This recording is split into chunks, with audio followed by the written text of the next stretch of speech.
In a world splitting into rival camps again, a new Cold War is taking shape. On one side, the US and its allies. On the other, a looser coalition anchored by China and Russia. In the middle stands India, courted by all, constrained by none, or so it hopes. But there's a dilemma.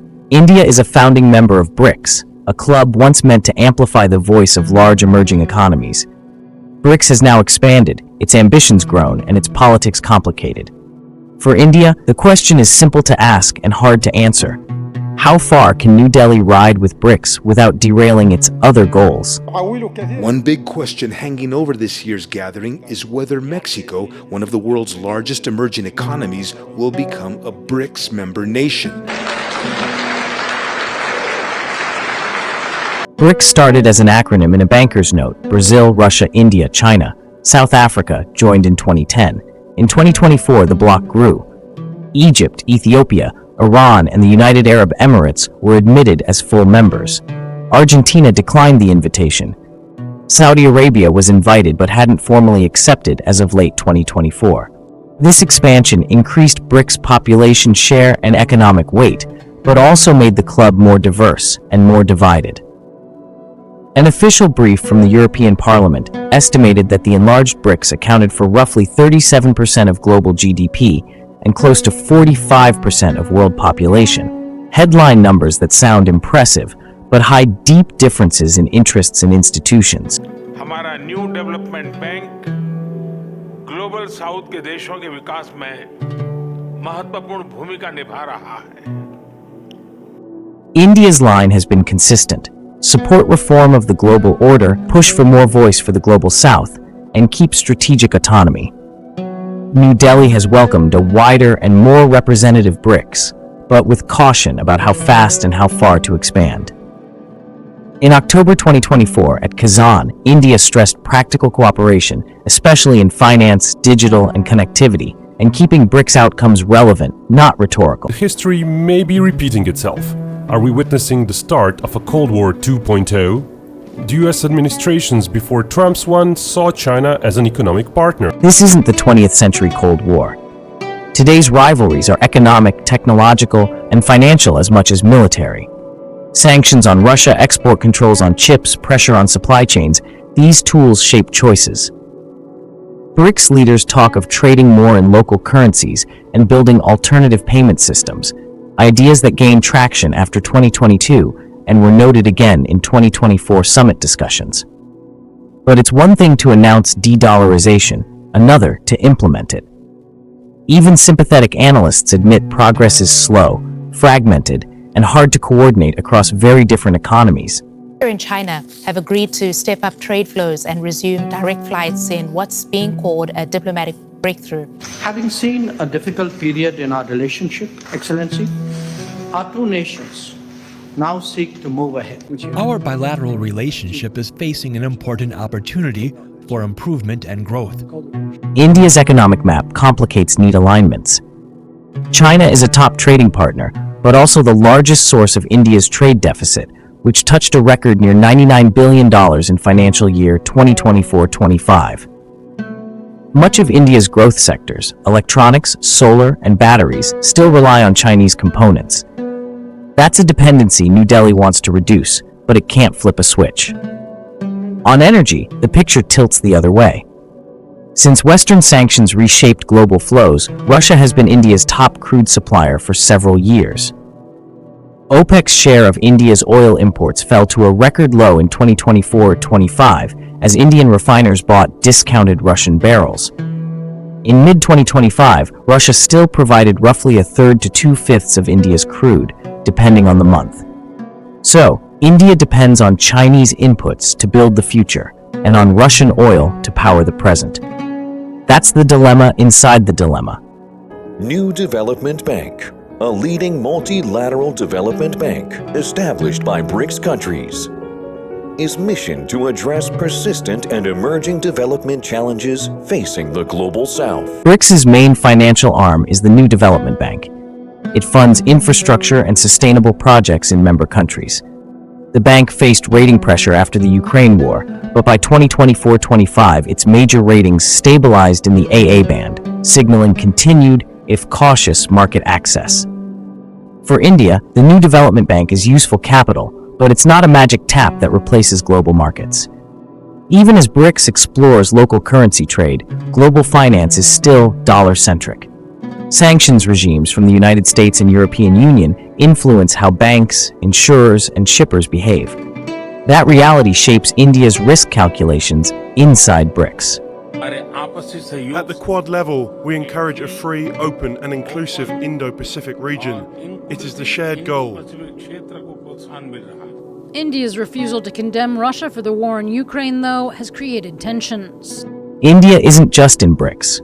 It's a pillar of the Quad, with the US, Japan, and Australia focused on a free and open Indo-Pacific, maritime security, critical tech, and connectivity. In 2024, Quad partners highlighted undersea cable investments for the Pacific, practical projects that anchor strategy to real benefits.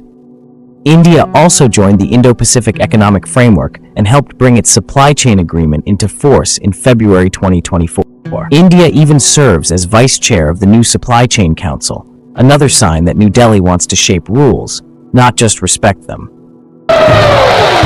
Oz Index is a biannual exercise that's conducted between the Australian Navy and Indian Navy.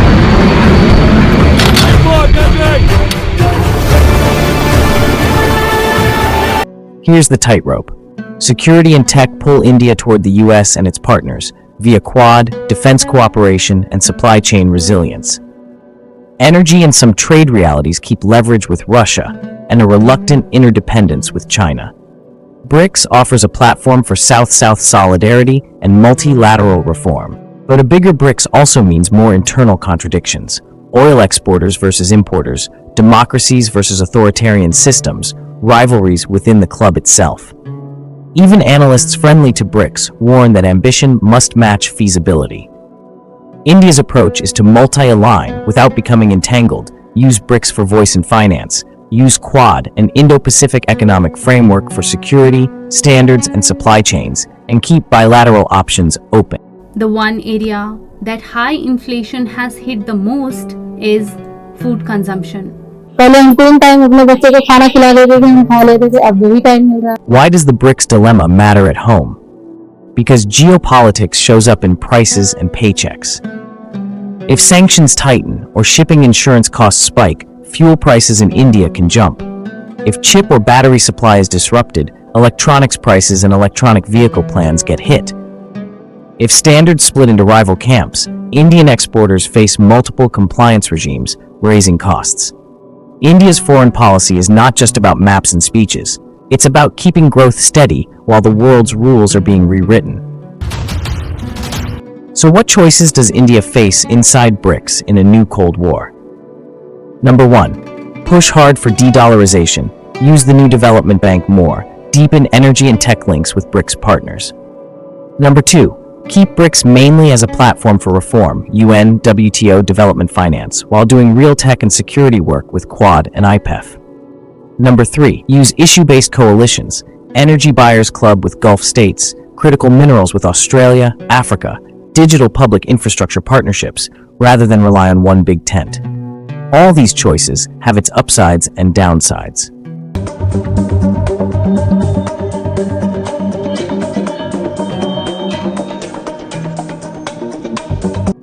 Energy is India's red line. With Russia now a dominant supplier of crude to India, any sudden shock, price cap enforcement, tanker sanctions, or tariff threats can ripple through India's economy.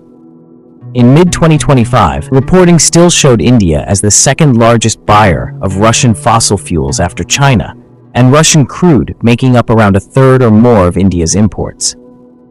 That dependence explains why New Delhi resists pressure to make oil a battleground. BRICS membership softens some shocks by keeping channels open to multiple sellers. But it cannot fully shield India from global sanctions architecture or shipping finance realities. All of India's development programs have established a positive feedback loop that is unmatched anywhere else in the world.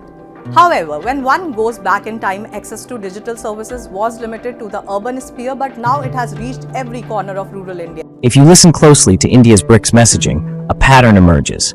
Number 1. Concrete projects, connectivity, finance that's fast and fair, not just communiques. Number 2, respect for diversity, no one leader, one model.